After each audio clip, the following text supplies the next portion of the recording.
pensamos, que nos gustaba, que nos agrada, y de un jalón. Entonces viene después malestar estomacal, si se sienten ascos, a lo mejor va a haber náuseas, no sé qué tanta cosa puede haber. Cuidado, cuando vamos haciendo esos procesos, quizá a tiempo, el querer decidir a un tiempo largo, cuando estamos preguntándonos qué va a ser de mi vida cuando ya tengo 50 años, porque a lo mejor me he resistido a vivir lo que me corresponde vivir como es. No están para saberlo ni yo para contárselos. Hace poco fui a un movimiento juvenil y quería que les hablara del síndrome de Peter Pan. ¿No escucharon del síndrome de Peter Pan? Sí. Los jóvenes que se rehúsen a crecer. Así es. Y entonces a lo mejor no son adictos a comprar juguetes, pero somos quizás jóvenes o son jóvenes que no quieren decidir, que no se atreven a ser coherentes con lo que desean, con lo que buscan. Y están buscando la aprobación de otros. Y generalmente va acompañado de campanita, porque también hay un síndrome de campanita, que es aquel que le quieres satisfacer y cuidar toda su vida para que no le falte nada. Y entonces nos hacemos intolerantes a la frustración, porque no toleramos ni un poquito que sea distinta a la vida, porque todo lo queremos ver con felicidad, y vamos obstruyendo nuestro llamado porque el proceso no lo vamos pidiendo, quizás. Proceso, al vivir el proceso no quiere decir que no vengan experiencias quizás desagradables en la felicidad. Debe de haber, pero es muy diferente cuando me quiero quedar o cuando busco la manera de quedarme atorado porque ya tengo una ganancia secundaria, que inconscientemente ya puedo tener una ganancia secundaria. Si no hago nada, ya sé que va a venir mi coordinador y lo va a solucionar. Y no pasa nada. Y si no lo hago yo, pues el jefe en la oficina después lo tendrá que hacer. Y no pasa nada. Y si no voy a trabajar, pues tampoco va a pasar nada. Y entonces, ¿por qué se me hace tan fácil faltar a la escuela o faltar al trabajo o omitir lo que sé que me corresponde hacer? Porque quizá no me he puesto atención en escuchar y atender cuál es mi llamado. Porque entonces digo, como que vivo la vida por vivirla y no hay nada más que me motive. O lo que a mí me motiva, como no es lo que me enfrento todos los días, si quiero ser arquitecto tengo que ir a la universidad de arquitectura. Ay, pero me queda tan lejos. Pero si casi no van muchachas a esa universidad, a las ingenierías, porque era donde pasaba más eso. Pero ¿para qué voy? No, ¿qué era esto, aquello? Pero quiero ser arquitecto. Pero quiero ser hoy. Pero es como decir, quiero ser árbol, pero no eres árbol. Eres persona.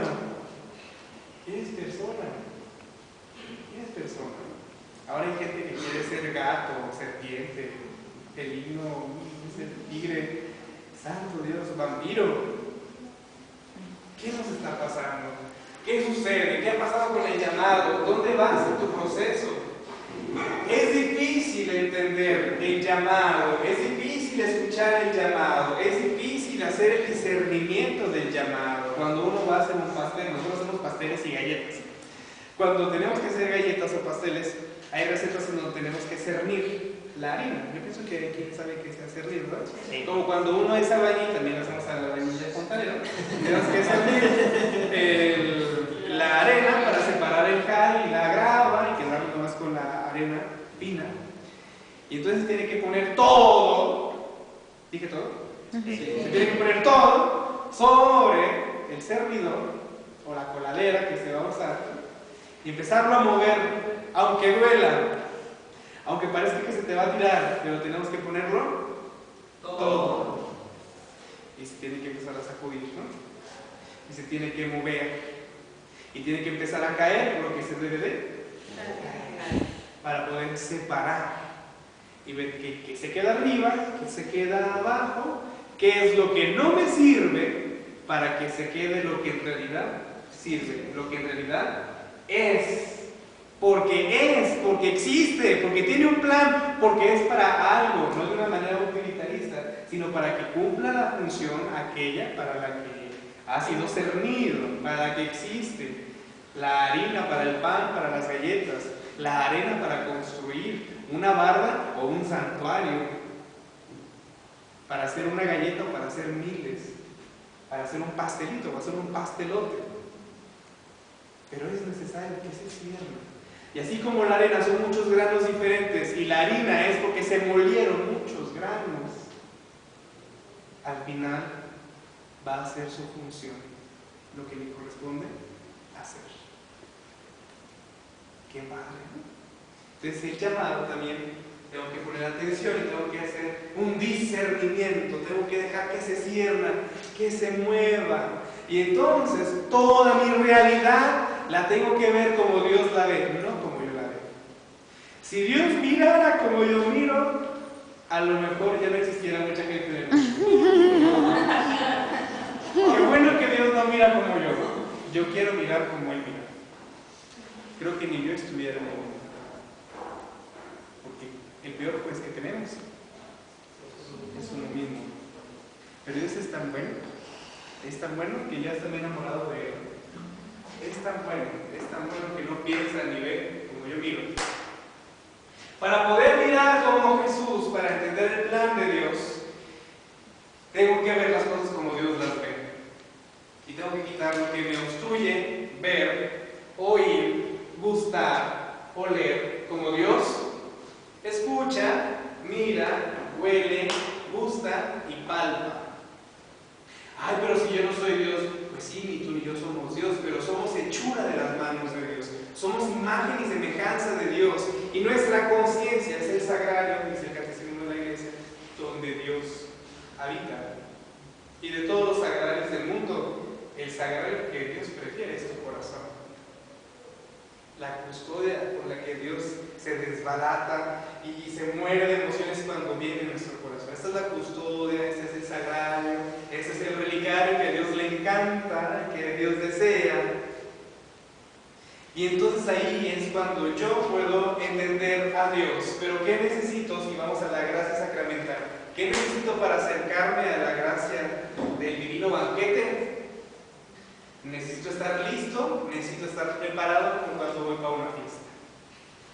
Y entonces cuando yo voy a una fiesta, por lo menos yo si me baño, no sé ustedes. Creo que todos lo hacemos. Y cuando me baño, pues entonces tengo que entrar a una intimidad. Y entonces en mi intimidad yo tengo que desnudarme. Yo sí. Y entonces cuando me desnudo, tengo que empezar a observar y dejar que caiga el agua. Tengo que dejar que el agua caiga, que el agua haga su chamba. Tengo que usar el jabón para que el jabón haga su chamba. Y entonces si yo quiero quedar limpio, no a medias, porque quedar limpio a medias no es quedar limpio. Si yo quiero quedar limpio, el jabón con estropajo tiene que pasar por todos lados. En el orden que sea, pero tiene que pasar por todos lados. Espero que las palabras claves las vayamos hilando todo, ¿verdad? Tengo que entrar a la intimidad, mirarme, dejar que el agua haga su chamba, porque es agua que caiga, dejar que el jabón haga su chamba y que pase, ¿por dónde? Por todos lados. Por todos lados. Es la primera parte. Porque después, con mucho cuidado y delicadeza, también me corresponde secar mi cuerpo. Y mientras que lo seco, lo apapacho, ¿no? Qué bonita mi lonjita. Qué bonita mi piernita, ¿no? Espero que las ideas estén haciendo ruido en su corazón, ¿no? Y entonces llega el momento de revestir mi cuerpo, de vestir mi cuerpo. Solamente Superman se pone los calzoncillos arriba del pantalón. Chapulín se pone el chorro arriba de las nalgas. Porque sería ilógico que me pusiera el zapato y luego me pusiera el calcetín. Tiene un orden. Es un proceso. Y entonces, ya me voy a la fiesta. Para ir al banquete sacramental, también tengo que entrar en la profundidad de mi intimidad y dejar que la gracia de Dios haga su chamba. Porque entonces, si yo privo, si yo oculto, si yo no digo, si yo no soy honesto, no quedo limpio, quedo peor que al principio. A ver, vayas a trabajar sin desodorante y luego quiera tapar todos los aromas con perfume, qué voleo. puede. Ni el limón pudiera contra eso. Es un proceso. Entonces necesito limpiar, necesito quitar. Todo se tiene que poner en el cernidor y se tiene que mover y ver qué es lo que no sirve. Y para esto necesito silencio. Si mi oído necesita silencio, ¿qué necesita entonces el tacto? Paz. ¿Paz o qué les parece prudencia? Prudencia. El oído, el tacto y el gusto que va a necesitar para que no se llene de más, para que no coma de más. Necesita templanza.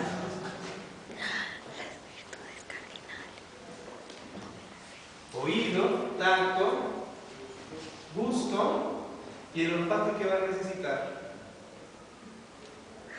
¿Acaso necesitará pudor? ¿O qué necesitará? También la lista necesita pudor, ¿verdad? Sí. ¿Pudor? El oído necesitará pudor. ¿Por qué más necesitará el oído? El olfato. A veces un poquito de decencia en algunos casos.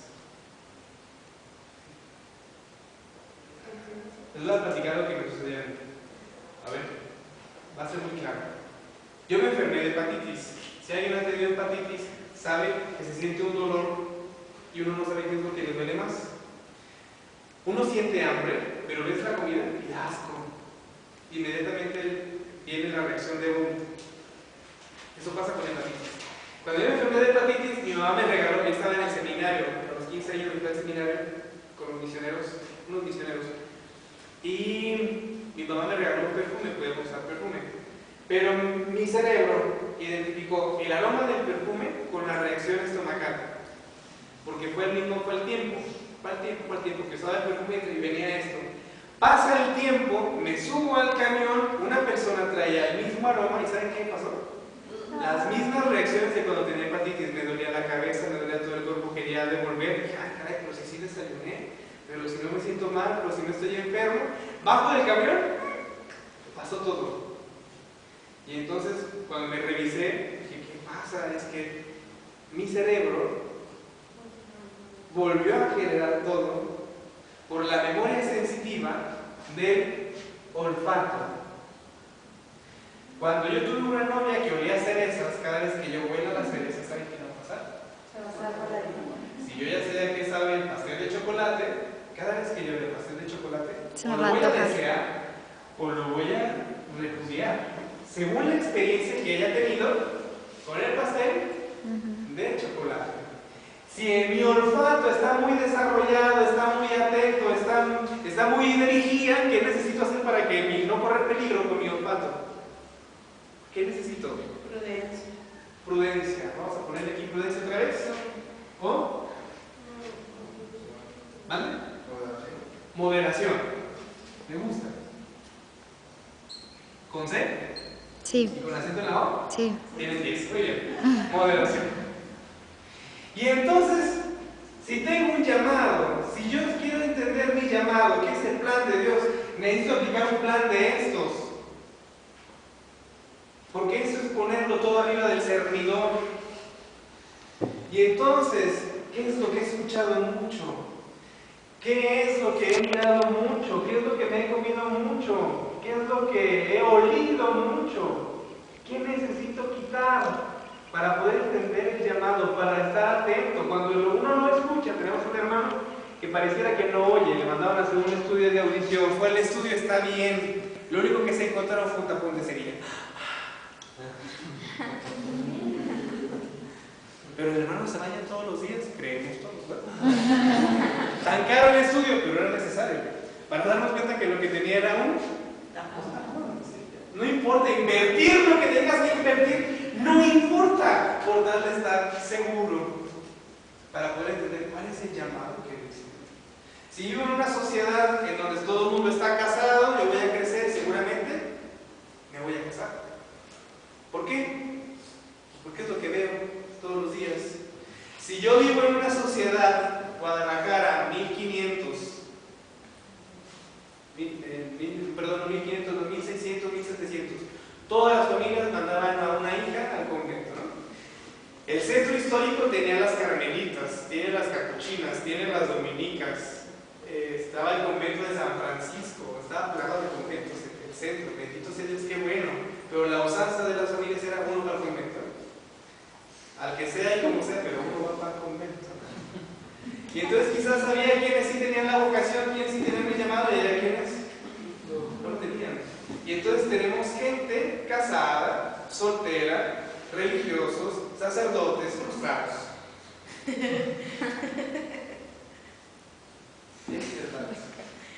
Solteros, frustrados. Consagrados, frustrados. Casados, frustrados. Pero ¿qué era necesario? Esto para poder escuchar y para poder tener el valor y tomar una decisión, para dar un paso.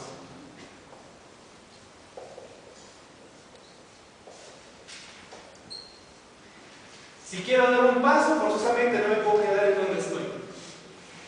Cuando Dios pasa y llama, es una reacción casi insofacta el de dar respuesta. Cuando ya tengo un llamado, yo doy respuesta.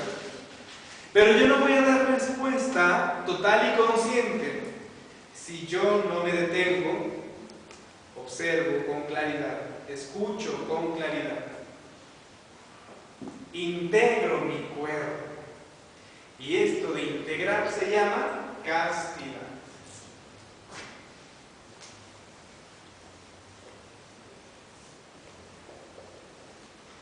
¿Será necesaria la castidad para responder a un llamado? Sí. ¿Alguien dice el desacuerdo? ¿Se va a usar el desacuerdo? ¿Tú? ¿No? ¿Alguien dice que no? Bien. Es necesaria la castidad, porque en la castidad está la integración de la persona. Seguramente esto lo han escuchado en varias ocasiones, ¿o me equivoco? ¿Me equivoco? ¿No? Los que vienen en retiros. Muy bien. ¿Qué sucede? La profesión también puede ser un llamado, más sin embargo no es el llamado. ¿Por qué pues que pudiera ser un llamado? Porque yo puedo decir, mira, tengo la habilidad de escuchar, soy paciente y tengo una capacidad de análisis que me gusta. A lo mejor puedo ser consejero, trabajador social o psicólogo. ¿Cierto, Pato? ¿Son profesiones? A mí me gusta la sangre, me gusta hacer curaciones, ver a los enfermos me emociona y me motiva y hace que me mueva y no me importa desvelarme. Puedo ser carnicero, puedo ser enfermero, puedo ser médico. Eso es cierto, eso es cierto. ¿Eh? O torero, eso es cierto. Sí. ¿Eso es cierto? Puedo ser alguna de estas. ¿Y es profesión? Y respondo de acuerdo a mis habilidades. Dios está más descabellado que yo, porque cuando hace el llamado, Él echa el ojo, toma, acerca y capacita. Y generalmente no están ustedes para saberlo ni yo para contárselos, pero a veces el Señor nos llama a vivir todo lo contrario a lo que hemos vivido. Créanme que eso es impactante, ¿eh? Eso es impactante. La vocación a veces es hacer todo lo contrario a lo que yo había vivido. Porque hay quien dice, híjole, yo era tan chismoso, y ahora me está llamando el Señor a ser misionera de la pureza, y son comunicólogas. Híjole, bueno, a lo mejor mi habilidad que tenía para la comunicación malsana, ahora Dios me va a ayudar para que sea creativo de una manera distinta y lo pueda usar en el bien de las almas. Híjole, pero si yo era un masturbador compulsivo, ¿cómo el Señor me está llamando a la castidad? Está equivocado, no puede ser, ¿no? O yo me dediqué a la prostitución y el Señor me está llamando, no, está loco, ¿de cuál me fumé ahora, no? Pero Dios tiene un proyecto tan interesante, porque el acusador, el demonio, que es el acusador, generalmente va a ser, no, tú no puedes, tú no tienes la capacidad, tú no vas a poder, te vas a controlar, ¿no? Como que si todo dependiera de uno. Y no es así con Dios. No es así, chicos. Aquí decimos que el que invita, paga. Entonces, Señor, pues cuando el Señor invita, pues el Señor paga. Es todo dar el Señor. Pasa esto, sucede esto. Por eso es la diferencia con la profesión. Ahí van tus habilidades, tus capacidades, todo lo que puedas hacer, lo que quieras hacer, ahí está, ahí está, ahí está, ahí está. Pero el llamado va más allá que una profesión. Y hay ocasiones en donde vocación y profesión combinan perfectamente bien, porque Dios tiene un plan así. Y nos encontramos matrimonios en donde él puede ser ingeniero y ella maestra. No pasa nada. Hasta los horarios se acomodan. Porque mientras que los niños y la mamá están en la escuela, pues la mamá está trabajando. Son ejemplos. Son ejemplos. También en la vida consagrada, hay quien tiene la profesión, la capacidad, la habilidad para ser doctor y fácilmente puede entrar con los de San Juan de Dios y ahí ocupan doctores en el área clínica, mental, enfermeros, enfermeras. Hay religiosas que son maestras, hay religiosas que son enfermeras, hay religiosas que son comunicadoras, hay monjas comunicadoras en Latinoamérica que hacen radio y televisión desde el conventito. ¿Cómo le hacen? Son misioneros. Son misioneros. O igual, hay quienes viven su celibato y desde su celibato, en el medio donde se desarrollan, evangelizan y hacen una labor que ni el sacerdote ni la religiosa puede hacer. Porque el sacerdote y la religiosa no pueden estar metidos o metidas en una oficina en donde la seglar, en donde esta soltera o este soltero puede estar dando testimonio de Cristo sin hablar de Cristo. Y está dando vida sin haberse casado o sin ser religioso o sin ser religiosa. Está haciendo la chamba que el obispo ni el papa puede hacer en esa oficina. Está haciendo la chamba que le corresponde hacer, así como el jabón hace su chamba, su trabajo. ¿Vamos claros o me regreso desde el principio? ¿No? ¿Seguros? Perdón, permiso. Bien, ¿qué vamos a encontrar? Diría el diccionario de la Real Academia de la Lengua Española que la profesión viene del latín profesio, professionis, que es entonces la acción y efecto de llevar algo, de hacer un acto, empleo, facultad u oficio que alguien ejerce o por el que se recibe una remuneración. Eso es una clave importantísima. Por una profesión recibo remuneración. Por una vocación, ojo, cuando yo estoy viviendo mi profesión, yo hago una inversión chiquita a lo mejor mientras que estudio en la universidad porque después va a haber una remuneración más grande. Cuando es la vocación, ojo, aquí está lo más intrépido de la vocación. Yo apuesto todo lo que tengo y todo lo que soy porque sé que un día, no muy lejano, no voy por una remuneración, voy por todo.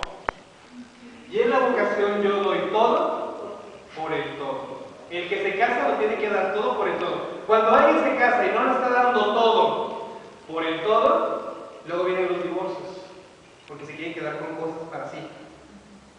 Luego vienen los malentendidos.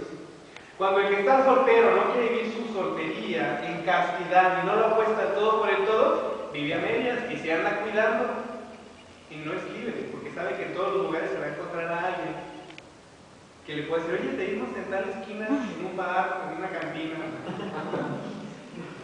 Cuando un religioso se lanza y no quiere dar el todo por el todo, pero no lo da todo y anda queriendo vivir doble vida, tampoco es feliz y no está en paz. Porque no hay cosa que del cielo a la tierra no se sepa. No lo hay. De repente ahí me da miedo que me toca salir hacia apostolados y en una ocasión, te los comparto para la gloria de Dios, me mandaban a María Visión, esperaban al Padre Pucho, pues no pudo ir, entonces mandaron a mí y yo decía, ay Señor, qué miedo, María Visión y un noticiero de María Visión. Y dije, que nadie lo vea, que nadie lo vea, que nadie lo vea. Sin querer la entrevista fue tu historia vocacional, y las cámaras, quién sabe quién vaya a ver este programa. Está bien, ¿no? La historia vocacional. Me llama la atención que cuando a veces, no es porque dude de la vocación, pero cuando estoy pasando por momentos más difíciles personales,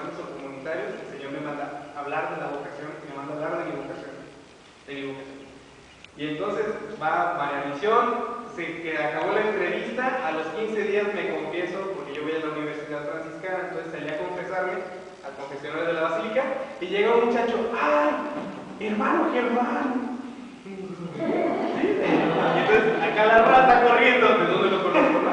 De Renovación Carismática, del cine, del Sistema Integral de Nueva Evangelización, del cine. Ok, entonces te conozco, y ya solito. Es que viene el programa en Maravisión, pida por mí, porque yo estoy pasando por una situación. Andar hablando con el Señor por hacer una opción de vida total, te lleva a que te entregues el todo por el todo, como venga, y sabes, uno sabe cuando ya da el paso para la opción, que no hay marcha atrás. ¿En qué sentido no hay marcha atrás? A que cuando yo doy un paso, forzosamente viene otro, y viene otro, y viene otro. Y entre más voy caminando, me voy encontrando con más gente en el camino, y se hace una red internacional, sí, más eficiente que el Facebook, porque en donde menos te lo esperes, te vas a encontrar a alguien que conozcas, que lo vuelves a encontrar. Y esto ayuda, porque fortalece esto, hermanos, hermanas, fortalece esto. La castidad no se puede reduccionar solamente a lo genital, a lo corpóreo, no, la castidad ya está desde aquí. Desde aquí. Cuánto miro, cuánto escucho, cuánto gusto, cuánto toco. Desde aquí está la castidad. Y la castidad no es solamente para la chambita de discernir, no, la castidad le va a ir dando sentido a mi vocación. Porque sin castidad va a ser muy difícil que viva en plenitud mi vocación. La vocación es el medio por el cual yo voy a vivir el amor de una manera extraordinaria. Porque desde mi vocación, cualquiera que sea, yo voy a vivir el amor. ¿Y cuáles son las vocaciones? A mí me encanta que el catecismo de la Iglesia, en el acomodo que se hizo, el último sacramento, vamos a ver cómo andamos en sacramentos. Los primeros 3 son de iniciación cristiana, ¿se acuerdan de eso? Bautismo, confirmación y Eucaristía. Y luego siguen los 2 de sanación, reconciliación y unción. Y luego siguen los últimos 2 que son de servicio a la comunidad, orden sacerdotal y el último, que es la base para que haya más cristianos. Y entonces que haya sacerdotes y que haya quien reciba el bautismo, la confirmación, la Eucaristía, la reconciliación. Entonces, vocación muy bonita y preciosa, Lupita Venegas, constantemente lo nos anima, ¿verdad? Que es el matrimonio. Hasta ganas de dar la mano de casarse. Yo les digo, si ya como que me equivoqué, no sé. El matrimonio, la vida del soltero y la vida del consagrado. Y dirían, ¿el sacerdote dónde quedó? Pues el sacerdote es un consagrado. Se consagra de una manera. En los medios consagrados, pues vaya sacerdote, ¿eh? Y vamos a encontrar religioso. O la vida religiosa, ¿ah? Vida religiosa. Y en la vida religiosa vamos a encontrar la vida activa. Y vamos a encontrar la vida contemplativa. Contemplativa. ¿Alguien escucha hablar de esos términos o no? ¿Alguien no? Te vas a llamar quién no. Eso, muy bien. ¿Qué sucede con esto? Ah, sorpresa. En la vida contemplativa activa encontramos al soltero consagrado, que es el seglar. Y es algo impresionante que me gusta muchísimo. ¿Qué pasa aquí? La vocación del matrimonio es el llamado por el cual hombre y mujer se entregan por amor. El sacramento del matrimonio es el único sacramento en el que el ministro no es un sacerdote. Los ministros en ese sacramento son él y ella, que delante de Dios se profesan amor mutuo en voto, y entonces el sacerdote nada más. Y puede ser un sacerdote o un diácono que esté ahí presenciando. Qué emoción. Y entonces en la salud, en la enfermedad, el matrimonio. Se necesita ¿Necesita castidad en el matrimonio? Sí. Porque ya no van a tener relaciones. No. Al contrario. Porque deben de tener. Deben de tener. Espero que no se escandaliza. Es que debe de haber. Porque este y este debe vivir su vida en una entrega total. Pero en la vida matrimonial, él se entrega a ella y ella se entrega a él. Que al final del cuento, los dos están haciendo una entrega mutua en la que Dios se complace, se goza y se refleja. Porque es la manifestación expresada del amor de Dios en el hombre, la entrega total. No te hago objeto de mi placer, ni me haces objeto, al contrario, porque te quiero, te cuido, te amo, te estoy compartiendo mi intimidad. Lo más profundo de mí, toda mi integridad como persona, la estoy abriendo y te la estoy entregando como un don, como un regalo, como algo sobrenatural. Y es solamente para ti. Y entonces el otro responde y recibe.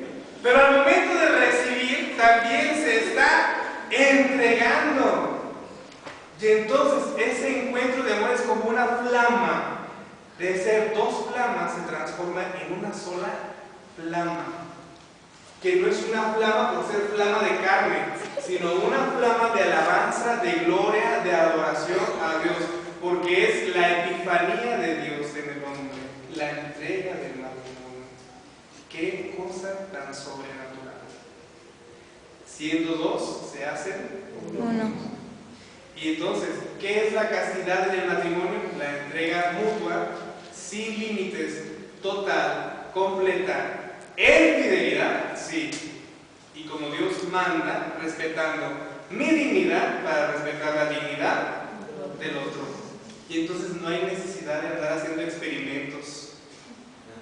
Porque cuando se empieza con experimentos es porque ya no hay castidad. Entonces busco una satisfacción.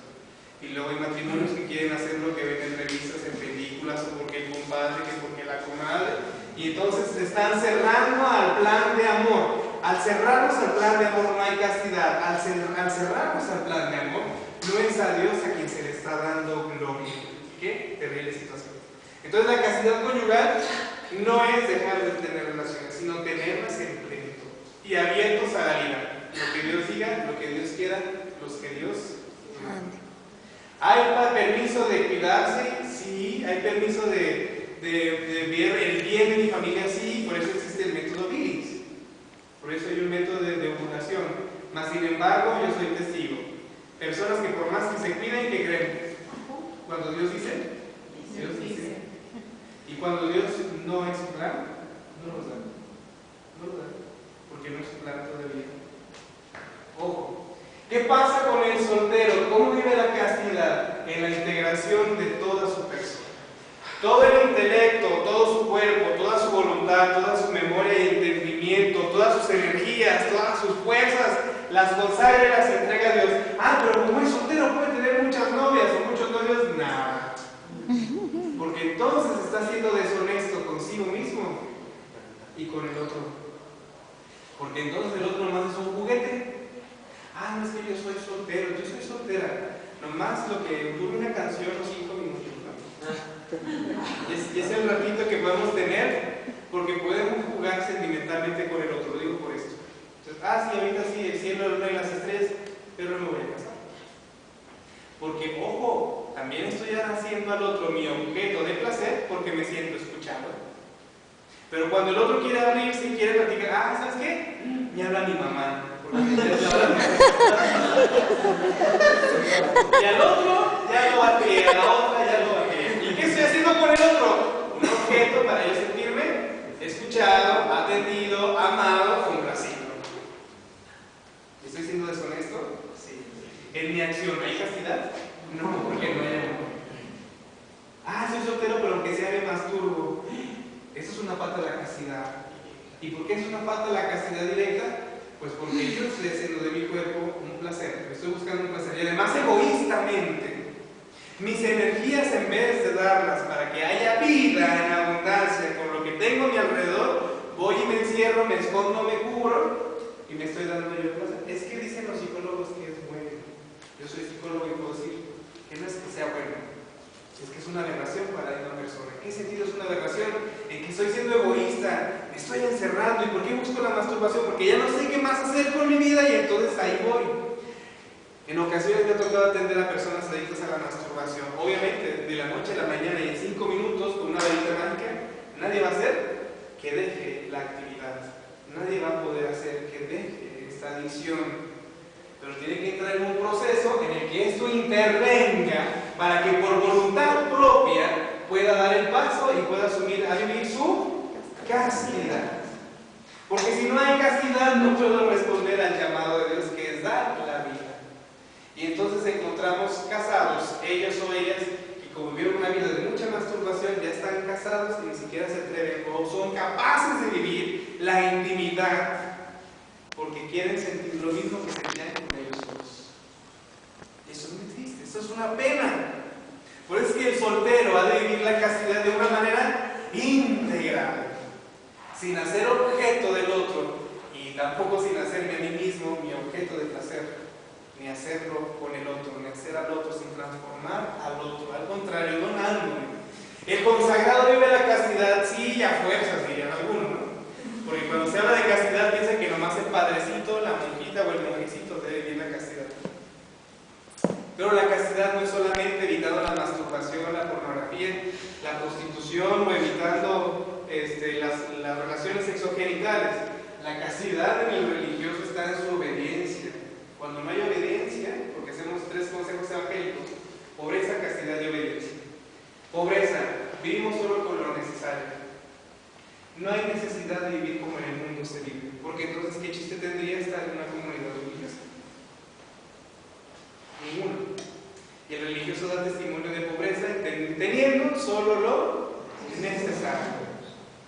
Lo necesario. Y no estamos viviendo sin luz, no estamos viviendo sin agua, no estamos tomando. El primo de mi papá es franciscano y recuerdo que en una fiesta familiar, por así decirlo, ni siquiera se sentaba a la mesa.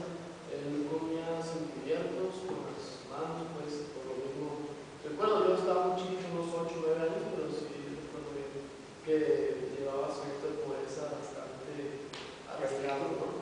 Puede ser que haya sido por su bote de pobreza tan arraigado. Hay comunidades que son muy radicales en la pobreza. Bueno, pues él era franciscano, o es franciscano. Sí, pero bueno, por ejemplo, hay varias líneas franciscanas, 2 conventuales, 2 observantes. Ahora hay nuevas familias franciscanas que también viven de una manera radical la pobreza. Pero esto es cierto, hay quienes se viven sin la pobreza por costumbre, ¿eh? Y si anteriormente sí había muchos religiosos así. Pero ahora entendemos pobreza con tener solamente lo necesario. Y lo que yo tengo, ahí está la pobreza peor, dirían algunos, porque lo que yo tengo es de todos. Lo que yo tengo es de todos. Si un celular llega a la casa, tenemos que estudiar. Yo puedo compartir que me toca servir en mi comunidad, en el consejo, y entonces pensamos, a ver, llegó un celular, ¿qué necesidad tenemos? ¿Qué es mejor, lo rifamos o lo vendemos? ¿Qué será mejor? ¿Se necesita o no se necesita? ¿Quién lo necesita? ¿Hay algún hermano que tenga algún oficio que necesite el celular? Pues que lo use. Pero en el momento en que mi superior necesita un celular, yo tengo que ser el primero en decir, aquí está este. Independientemente de que me estén esperando, de que tenga pendientes, aquí está. Y si el celular o la computadora la quiere revisar el superior, mi formador, pues que la revise. Porque si yo digo esto, no tengo por qué tener nada. Se oye fuerte, es más fuerte eso, ¿no? Que decir andar descalzos, ¿no? Andar descalzos todos, ¿no? Pero cuando se meten con tus cosas personales, ahí sí, ¿no? Digo, hay cosas que sí, cada quien usa su ropa interior, ¿verdad? Digo, no vayan a pensar, no. Los bienes materiales son de todo. Y nos pasa que si llegó una guitarra nueva, ¿quién no tiene guitarra? ¿Quién necesita guitarra? ¿Para qué se va a quedar la guitarra? Y eso uno podría decir, ay, qué pesados, qué pasados de lanza, ¿qué les pasa a esos religiosos? No, esto nos enseña que somos familia, que somos comunidad y que dependemos de la providencia de Dios. Por eso somos pobres. Y vivimos castos, sí, evitando todo aquello que me lleve a la lujuria, claro, pero mi castidad también está en el comer. ¿Cuánto como? Porque debo de comer lo necesario, ni más ni menos. ¿Cuánto duermo? Debo de dormir lo necesario, ni más ni menos. ¿De qué hablo? También hay castidad en el hablar. ¿De qué hablo?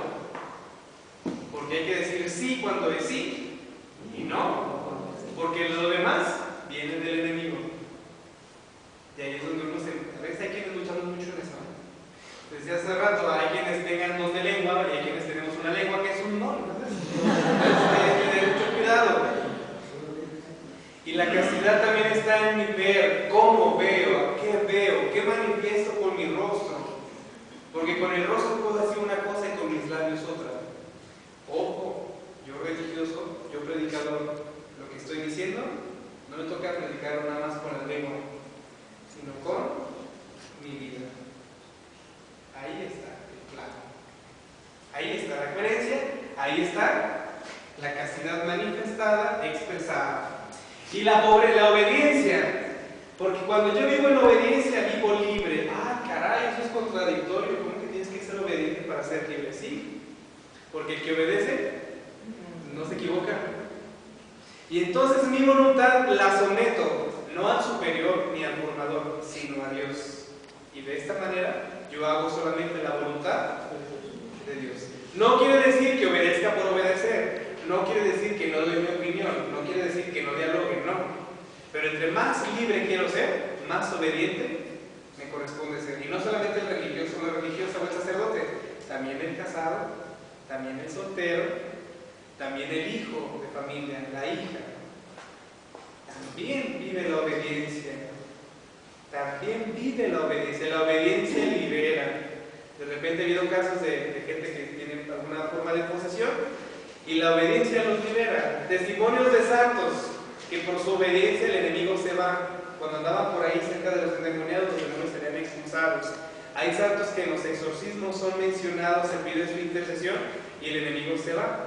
Y a la que menos tolera el enemigo es a María, por su pureza y su obediencia. Y esto la hacía vivir en castidad, como San José. Terror de los demonios. ¿Saben que San José se le llama terror de los demonios? Por su obediencia y su castidad, su valentía, su fe. La fe no es de ratos, la fe es de retos. Un reto para el mundo de hoy es vivir la castidad. Felicidades, muchachos, ustedes están en un buen reto.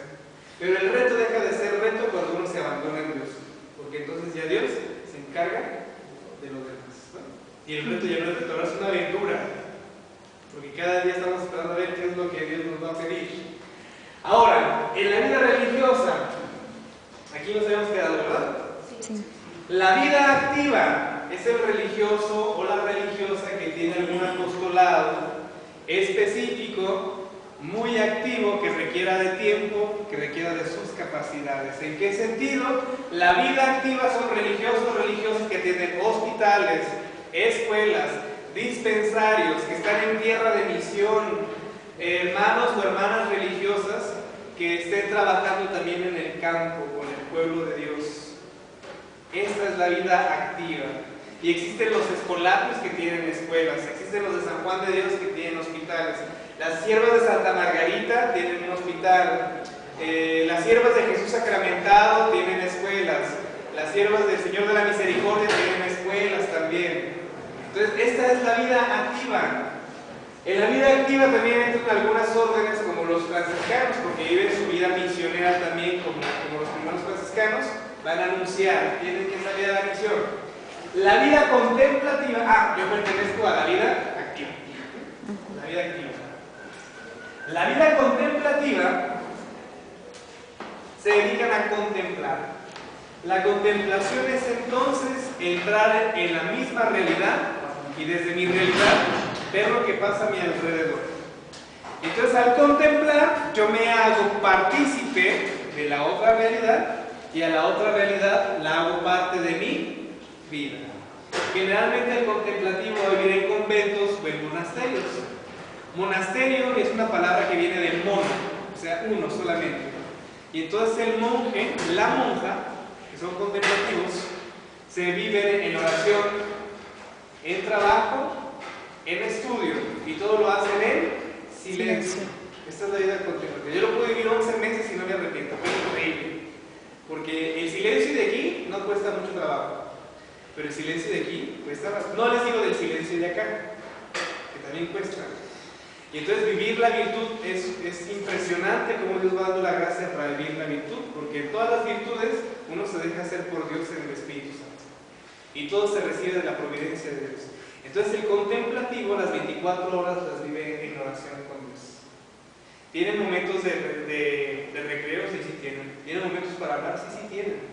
Pero la vida se vive absortos en Dios. Todo cristiano ha de vivir todo el tiempo en oración.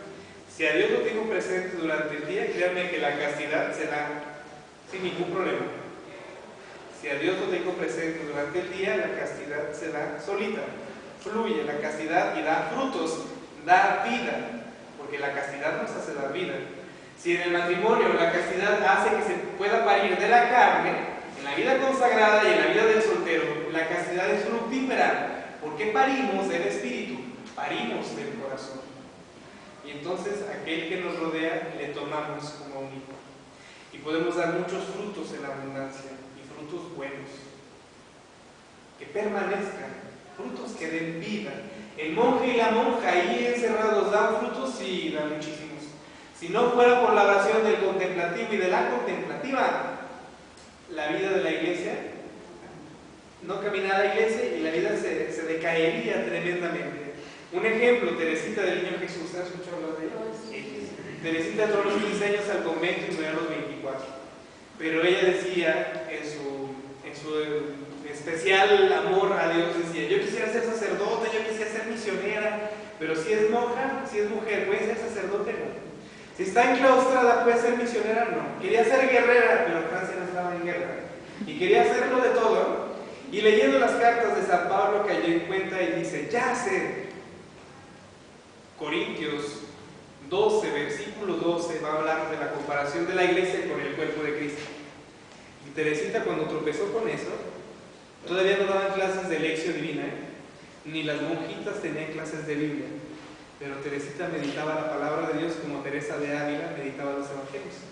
Y cuando leyó eso y lo meditó en su corazón, dijo Teresita de Lisieux: en el corazón de mi madre, la iglesia, yo quiero ser el amor. Cuando uno está enamorado, el corazón late más fuerte, ¿no?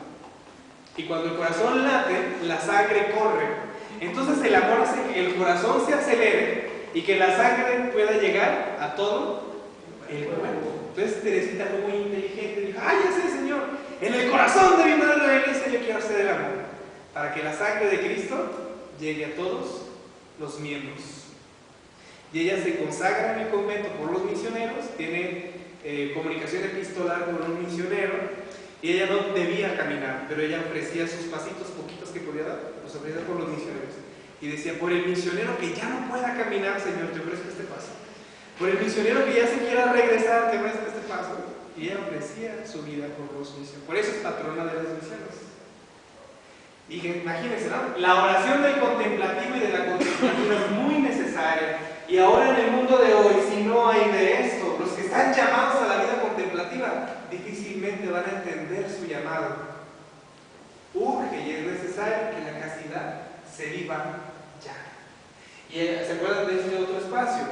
Hay solteros, solteras que dicen: Señor, te consagro mi estar soltero. Y entonces hay institutos en donde los solteros o las solteras se pueden consagrar. Y sí, viven una consagración de vida religiosa, pero siguen viviendo en su casa. Y hacen su vida normal, más normal diría yo, porque ya su vida tiene un fin como consagrados. Aquí en Guadalajara está el Instituto de Hombre Nuevo, está el Instituto del Corazón de Jesús, y hay más institutos. Ahorita son los únicos dos que me vienen a la mente. Hay una sede en Guadalajara donde todos los solteros consagrados, que se llaman seglares, se reúnen una vez al mes. Y es muy bonita su convivencia, porque es como ver a muchos amigos, muchas amigas juntas que conviven, que comparten su vida, su espiritualidad desde el instituto al que pertenece, pero se vive en castidad. Cuando hay castidad, va a haber amor. Cuando hay castidad, va a existir amistad. Cuando hay castidad, va a haber comunicación. Cuando hay castidad, va a existir fraternidad. Cuando hay castidad, hay paz. Cuando no hay castidad, no puede haber amor, no puede haber amistad, no puede haber comunicación, no puede haber fraternidad. Difícilmente va a haber paz. Y la paz solamente la da Dios. ¿Cómo ven? ¿Tiene que ver la castidad con la vocación? Sí. ¿Urge la castidad en el mundo de hoy? Sí. ¿Cuánta gente vamos caminando por la vida sin hacerle caso al llamado que Dios nos ha hecho? Porque luego, peor tantito, no hay castidad en la vocación y me puedo dejar ir por los sentimientos. Ay, es que me hizo mal la casa, ya no voy a ir a misa. Ay, no me saludó, ya no voy a regresar al grupo porque no me saludó. Porque me dejé llevar por un sentimiento. Si me dejo llevar por una pasión, créanme, la violencia es muy buena. El reino de los cielos es para los violentos. Porque la violencia es la energía que me hace hacer las cosas. Pero si la energía con la que yo le mentaba la madre a la gente, la energía con la que yo me masturbaba, la energía con la que yo me desvelaba viendo no sé qué tantas cosas, a lo mejor no era pornografía, pero me dedicaba mucho tiempo viendo un montón de cosas por internet, quizás, o en la televisión. Si toda esa energía la uso con la misma violencia, por la pureza y por la castidad, otro gallo le cantaría al mundo. ¿A qué has dirigido tus energías hasta hoy? A la escuela, hermano. Sí, pero si mientras que dedicabas las energías a la escuela, nunca lo hiciste por amor, no pudiste tener amistad con tus compañeros, y peor, te alejaste de tu familia, no tenías comunicación y no había fraternidad, no hay paz. Eres un autómata que despierta, va a la escuela, hace tareas, se desvela, amanece, va a la escuela, y así se va la vida. Y hay quienes cuando estamos estudiando se nos va la vida. Digo, ya sé qué es lo que tengo que hacer, y ya como robot contesto presente, ¿no? Ya subo, bajo, y ya sé a qué horas voy al baño y a qué horas tengo que ir. Y el café tiene que estar a determinada hora, porque si no me lo tomo a las 6:05, ya no alcanzo el camión de las 6:15. Hay quien cuenta así el tiempo también. Y se me olvida que la vida es para vivir. Y se me olvida que la vida es para amar. Porque no hay castidad. ¿Cómo ven? ¿Alguien quiere hacer alguna aportación?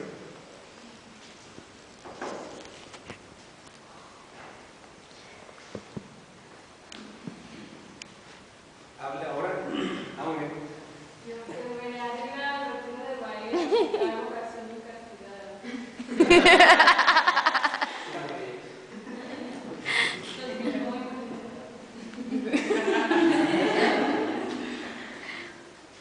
Sí, Dios quiere. Sí, Dios quiere. Lo cierto es que hoy me tocaba venir a mí, porque ni ustedes ni yo sabemos cuándo tendremos que ir al cielo. Yo no sé si voy a regresar ahorita a mi comunidad. Por eso es la hora de ir en castidad. Yo no sé si voy a amanecer. Yo tengo planes de ir a Colombia de misión, cuidar por nosotros. Pero yo no sé qué vaya a pasar. Y siempre hay que estar abiertos a esto. Cuando no hay castidad, se le tiene miedo a la muerte, muchos. Cuando no hay castidad, se le tiene miedo a la muerte. Cuando no hay castidad, se le tiene miedo a la pobreza. Cuando no hay castidad, se le tiene miedo a la obediencia. Cuando no hay castidad, se le tiene miedo a la amistad. ¿Cómo te voy a vivir mi vida? Porque a lo mejor ya pasó alguien y te hizo trizas sin querer.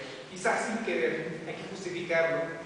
El otro pasó, hizo trizas porque quizás ha sufrido algo igual o algo peor. No hay que culparlo ni justificarlo, hay que entenderlo, comprenderlo y amarlo. Pero porque no he experimentado la castidad, no me abro al amor, no me abro a la fraternidad, abusados. Porque no hay castidad y tengo miedo a la muerte. Porque no hay castidad, estoy pensando en lo que voy a hacer, no mañana, dentro de 5, 6, 7, 8, 9 años. seamos honestos, quienes hemos tenido amistad o hemos acompañado personas con atracción al mismo sexo que no viven la castidad, ¿a poco no tienen agendas de aquí a 3 años? Sí. Ya hicieron su vida, de hecho. Y están endeudados, no sé por cuántos siglos, porque se los queremos llenar de todo y de nada. Digo, y no por decir que específicamente la gente con atracción al mismo sexo que no quiere vivir la castidad.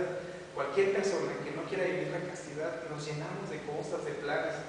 Y no es que seamos conformistas de no planear. No, sí, tenemos que planear, tenemos que estar abiertos, pero siempre también abiertos a decir, esto es mi plan, pero que se haga tu voluntad. San Maximiliano María Kolbe tenía una ecuación para la santidad. La castidad nos va a llevar a la santidad. Y era así.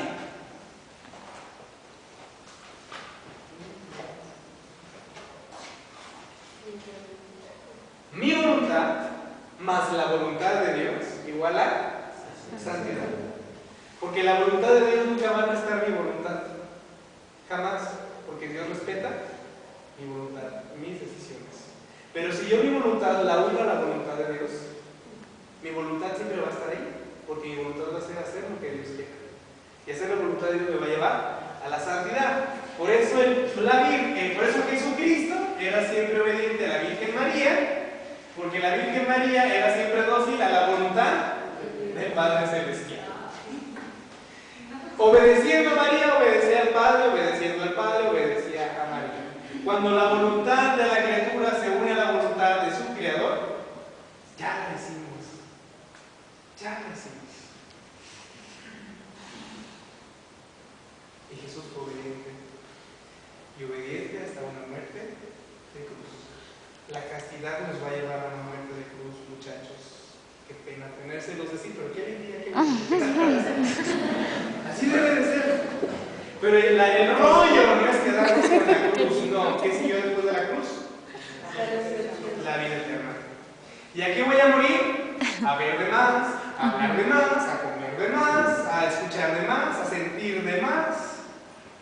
Y entonces todas mis energías, todas mis capacidades integradas van a tener un cauce. Este es el cauce. Esta es la meta.